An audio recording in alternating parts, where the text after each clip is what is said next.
Hi everyone, welcome back.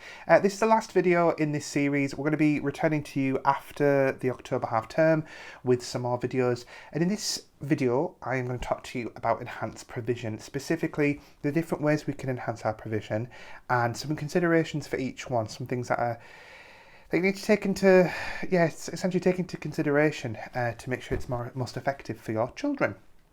So, we talked in the last video about the difference between continuous and enhanced provision. Enhanced provision it's essentially refers to the resources that you're providing the children to move the learning forwards. Now, arguably, the enhancements you provide don't always have to be physical resources. Sometimes it can actually be an experience or a conversation or modelling of some kind, or a book or something, or a video. But I'm going to talk specifically about resources in this video, if that is okay. Again, we will address that in a future video properly. So in essence, there are 4 different ways that you can enhance your provision. We have the relatively old-fashioned, quite typical in a lot of places, topics or themes approach. Then we've got interest-led, which is becoming much more popular. I'm going to talk about that today. And then we've also got scheme or schema-based approaches. To a much lesser extent, and I don't actually fully agree with this, but I know some of my colleagues do talk about this. You can enhance based on challenges. Now, I do want to just get this out of the way to begin with. Enhancing specifically based on challenges is quite a closed approach towards enhancement. It's not really part of the child's learning journey. It's actually part of the child's learning trajectory as dictated by an adult. It's so adult-led. It's essentially saying, I'm going to add this challenge into a challenge area for you to apply the knowledge I've just taught you on the carpet. That really only works if you've got quite an old-fashioned approach in, say, like a school-based environment. I would suggest that most of you move away from that kind of challenge-based approach to enhancements. I know that some of you, especially in reception, it might be more common or more acceptable, but there's quite a lot of evidence, and you can look at, say, Dylan Williams' work about this, that many children who seem to respond well to challenges and do well in challenges are the children who potentially don't need the challenges. It's generally the children who actually are seeking that praise, who know they're going to do well, and it's the children who are not going to do very well, who avoid it. I used to have a clipboard in a challenge area when I was a reception teacher, and it would always be the same names because they wanted a big tick to say, well done, you've done it, but it was always the same children missing. So let's put challenges onto the back because we don't want to deal with that any longer. Let's then start by thinking about topics and themes. So essentially topics and themes are the same thing, and I want to say it's quite old school. I'm not trying to be difficult or insensitive here. What I mean by old school is it's how I did a lot of learning when I was in school, and it's been around for a long time, and it makes complete sense to me and to a lot of people, and I'm 100% not saying that you should drop your topics or themes. Topics and themes, essentially the idea is I have a curriculum that I need to deliver to my children with a specific collection of knowledge and skills that I want to transfer to the children, perhaps through a more adult-led approach, and I'm going to clump my learning together into these topics and themes to make it more deliverable.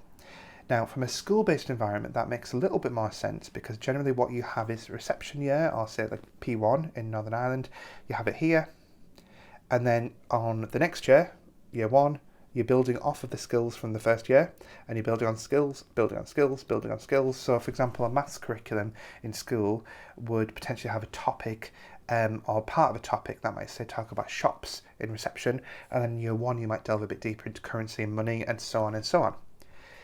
So it makes sense in a school context. It's not ideal. I still wouldn't recommend it personally.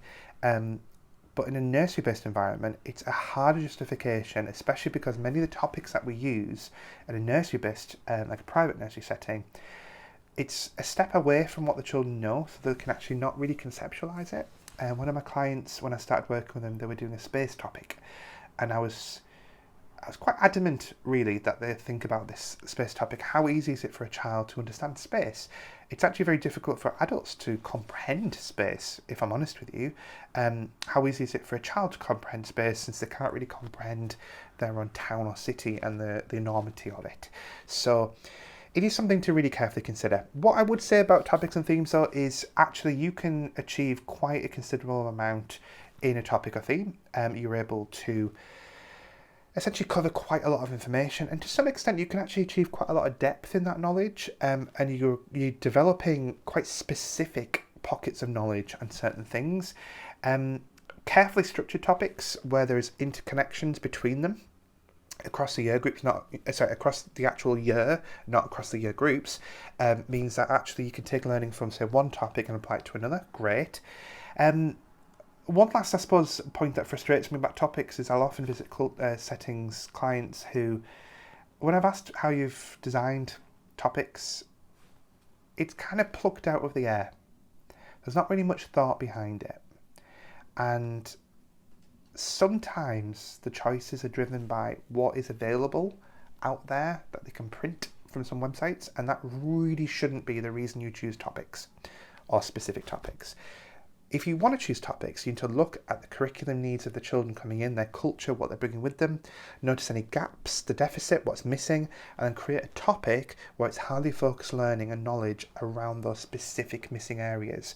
So, for example, you might have some children who have really missed out on the opportunity of things like going on a bus, on a train, using the local community. So you might have a local community topic. It's a naff name, I do understand, but because that's missing knowledge in a nursery, you might choose to do a topic on that to really backfill some of the things that you know children haven't had opportunities to learn. Then we've got interest-led planning. Now, interest-led planning has quite a few different guises. We've got interest-led planning, we've got child-led planning, we've got in-the-moment planning, and so I want to be really careful about what I use here, and I want to really shout out to Anna F. Grave, who wrote The Nursery Year in Action, Reception Year in Action, and many other books. She popularised the term in-the-moment planning, and a lot of the work that she's done is obviously under copyright. I will not be talking about that. I highly recommend that you read her books and, if possible, attend some of her training. Her approach, how she captures that information using, say, the Focus Week approach, that is under copyright. That belongs to her and her nursery, and I think that's really important that people recognise that and potentially even try to apply what they can from it. I want to talk a little bit more broadly about the idea of what interest-led planning actually is. Interest-led planning simply means that rather than lump your topics, your knowledge and learning together in topics, you follow each individual child's interest down a pathway, down a journey, and you keep adding resources in at each step of the way to support that learning to make it deeper and deeper. Some difficulties with interest-led planning is you can potentially end up with a lot of data, a lot of information, and you actually end up not going particularly deep because you might have 30 children and only one person, and it's really difficult. And even if you have children who cluster together with the same interest, you're not going to have children who all have exactly the same aspects of interest within it. For example, a real deep interest in superheroes, you might then, if you break it apart, realise you've got some Hulk fans, Spider-Man fans, and some real outliers who like Deadpool. So it's very difficult to go as deep in interest-led planning if you haven't got the staff team in place. It's also, on the other end, difficult if you've got children who seem to demonstrate much of an interest in very much at all. And having worked in quite deprived schools, I know that can be a challenge for people who expect their children to talk about their interests, such as Peppa Pig, gardening, going on the bus, etc. What I would say about that is, and it's a lesson I had to learn a really hard way, and I don't want to say the name, but a big shout out to a teacher I used to work with who very effectively communicated to me that potentially I wasn't thinking about this the right way, but she introduced in-the-moment planning to us, and we realised that even though our children didn't appear to have many interests, actually they did, because even if just watching Peppa Pig on TV was their only interest, we could do a lot with that. Their interest might simply be mum or dad, and we can do a lot with that. Interest-led planning in a lot of ways is much better for children because it's about what they want, whereas a topic might not be as interesting to them. You know, a little child who's really interested in superheroes suddenly switching to Mini Beast topics, well, it's not as interesting any longer. But there's positives and negatives for both. Then I want to talk about a third option here, which is scheme, or in this instance for this post, for this video, schema-based planning. Now, I mentioned in my blog post, and I've got to be super careful about this. Obviously, I work with Schema Play, the company, delivering quite a lot of training around scheme and schema. but it's all under copyright. So I will talk about that properly in the future, in a specific way. But for the time being, I want to just talk about sort of the typical schemas that you might be aware of, things like trajectory, positioning, connecting. If you've got children who are demonstrating those, enhancing your provision based on those might be a slightly more purposeful approach to enhancements rather than enhancing based on interests, especially for the younger children who tend to demonstrate much more physical behaviours as opposed to having interests that they want to talk about and share. That being said, you cannot plan exclusively for schemes and schemas when you get to say toddlers and preschool, because they begin to form more complex schemas, which is actually the thought. They develop more complex thoughts, and so actually you need to start branching out into interests. In a future video, I'm going to talk to you about how to develop a hybrid approach to those, but in a nutshell, that is the 3 different ways that we enhance our provision. And I hope that's given you a little bit of food for thought in terms of things to consider.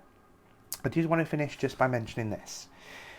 When we enhance our provision, however we choose to enhance our provision, we are providing something that should be a small step in the journey of the child.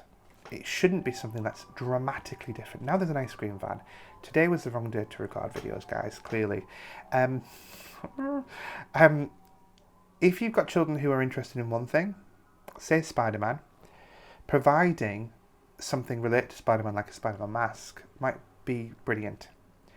What wouldn't be appropriate is then taking that child to, say, a museum with lots of spiders and talking about a lab and spider bites and things. I'm not saying that it's inappropriate in terms of it's not age appropriate, but what you're trying to teach them is too far removed from their current interest, where their learning has actually been happening. So every bit of enhancement should be a small step away from where the current learning is living. The implication for, say, topic-based enhancements means not putting everything out in one day, slowly drip feeding those enhancements over time. Once those enhancements are in place, they can stay if you want them to. Now, most enhancements are quite closed off, and so can only really be used for a certain number of purposes before they are kind of bored with, don't want to play with them anymore. And sometimes, though, some of your enhancements can be used in lots of different ways, and children may want to keep them, which is great. And there's no rule about that. You can choose what you want, but I would say at any given time, probably about a quarter of the provision that you're providing will be enhancements, and they might be quite personalised. And one of the things I do with clients when I go in is I say to them, why have you got this particular resource? So it's important that all the team around you know the why. They'll explain the journey. And if you're using any kind of paperwork to back this up, they can talk about that too. Anyway, I hope it was useful. I will be back after the half-term holidays. We're going to go even deeper still into purposeful provision. There's a bit of a break now for a few weeks. If you've got any things that you'd like to discuss, please do reach out to me. Of course, there's the coaching club, which you can join. It's paid to join, but you can go much deeper with me, and it's really good for leaders in particular. If you've got anything you'd like me to cover in videos, please do reach out and ask. If you are quite new to the early years and some of this feels a little bit too complex or difficult, if you'd like me to simplify for you, please do reach out again. I don't mind voice noting. Otherwise, stay safe. Have a great holiday if you are having some time off. If you're not, I hope you find some peace and quiet, whatever you do. Bye, guys.